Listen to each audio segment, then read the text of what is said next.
Hi, my name's Katie Cole. I'm the Program Manager for the National Fishing in Schools program, and we're happy to have you participating with us in Fishing in Schools. To introduce the concept of fly fishing to your students, we're going to set up the water scene target. Let's get familiar with the target frame. First, we have the leg, which has a hub. It adjusts in two ways. With this lower dial, we adjust the leg back and forth.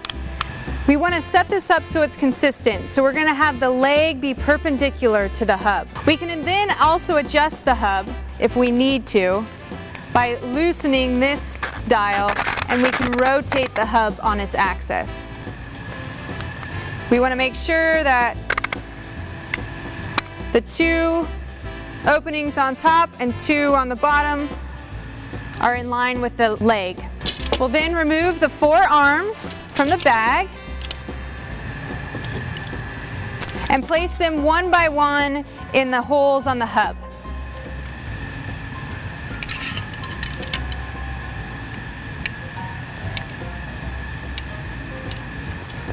You can set that down on the ground and put the other two in.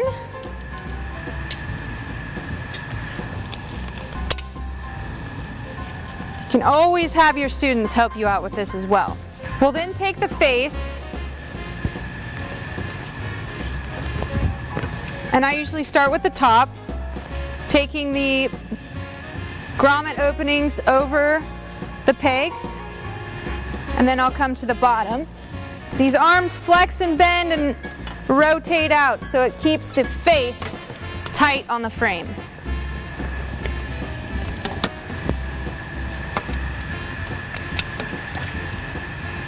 Then we can use the target translator to set the stickums up on the water scene target appropriately. So referencing the target translator, I'm going to put my stickums on.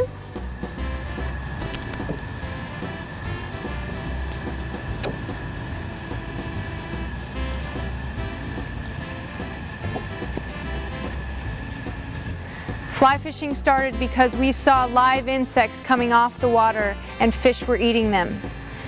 So what we're showing here are the three major insects that we imitate in fly fishing: the caddisfly, the mayfly, and the stonefly. Each insect, caddisfly, mayfly, stonefly, have an above water stage and an underwater stage. Collectively, these flies are called dry flies, and collectively the underwater imitations and insects are called nymphs. So again, the water scene is a great tool to educate our students about the concept of fly fishing. A great way to introduce fly casting to your students is to use the tip of your fly rod and string it up with fly line.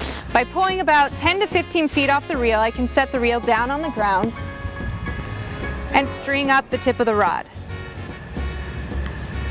Taking a bite in the fly line and feeding it up through each of the guides and pulling a short amount through. What this does is allow you to share with your students the concept of load in the rod and how we cast the fly line to get the fly out to the fish rather than the weight of the bait.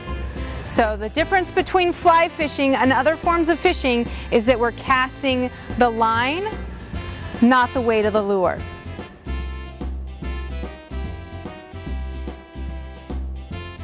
Now that you've introduced your students to this concept of fly fishing using the water scene target, let's go into the studio and share with them some equipment as well as some basics in the fly cast. When we introduce the equipment to your students, you want to reference the target translator. Okay, here are all the pieces of equipment you'll need to get started in fly fishing.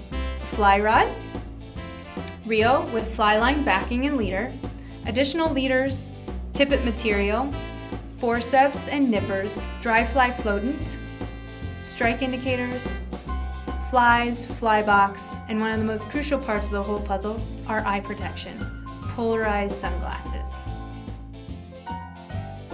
Most rods today come in hard protective cases. Also, some are wrapped in rod socks. Most fly rods come in 4 pieces. The 4 sections we have are the rod butt, the 2 center pieces, and the tip section. Generally, when I put the rod back into its rod sock, I like to put the tips down just to protect them when I put them back into the case. Fly rods are classified in 5 ways: by length, weight, which means the fly line weight that balances with a particular rod, the number of pieces, the material it's made of, and the flex of the rod. That designation is printed here on the butt of the rod. This particular rod is an 8-foot, 4-weight, 4-piece rod made of graphite. I want to quickly talk about flex. Flex in a rod means where it bends, where it's loaded by the fly line. Imagine this tip section is the whole rod. Full flex means that the rod flexes really from the butt up to the tip, all the way. Mid flex means that the rod's going to bend really from the mid part of the rod up to the tip. And tip flex means right up here at the top. For beginning anglers, a mid-flex rod is usually the easiest to cast. Fly rods are comprised of various components. Let's start with the butt section. This piece on the end of the rod is called the butt cap. This is the reel seat, where we'll place the reel. The grip, hook keeper. Where we connect the 2 pieces is called the ferrule. This particular rod has markers on it, small white dots that designate where we line up the pieces. A very helpful tool when we're connecting our 2 sections together and adding on the 2 additional. The second piece on the rod has the stripping guide. It's a little stouter guide than the next guide down towards the tip, called the snake guide. The third piece has 2 snake guides, and the tip section has 4 snake guides and a tip guide. Reel components consist of the reel foot, the handle, the counterbalance, which just balances with the handle on the reel, the line guard, and the drag dial, which is on the back of the reel.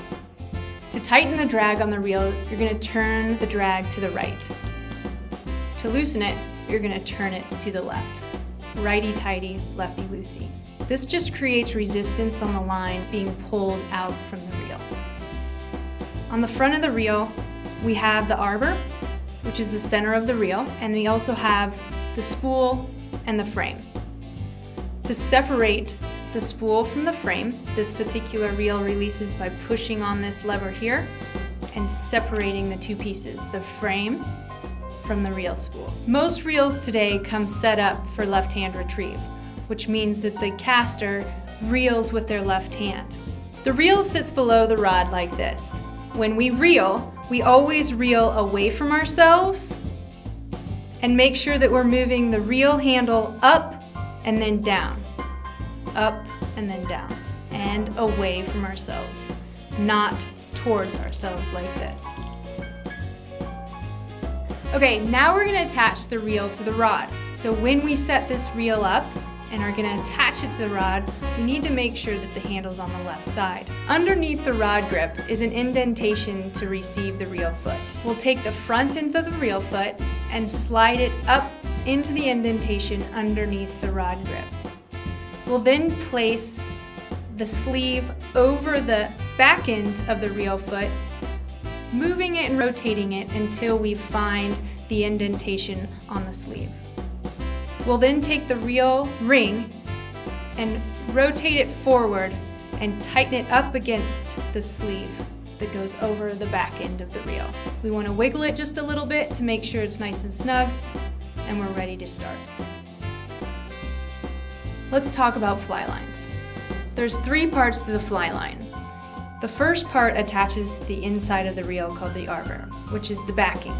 Attached to the backing is the fly line, and attached to the fly line is the leader. Fly lines are classified in 3 ways: by their taper, by their weight, and by their buoyancy. Weight-forward fly lines are the majority of fly lines used today.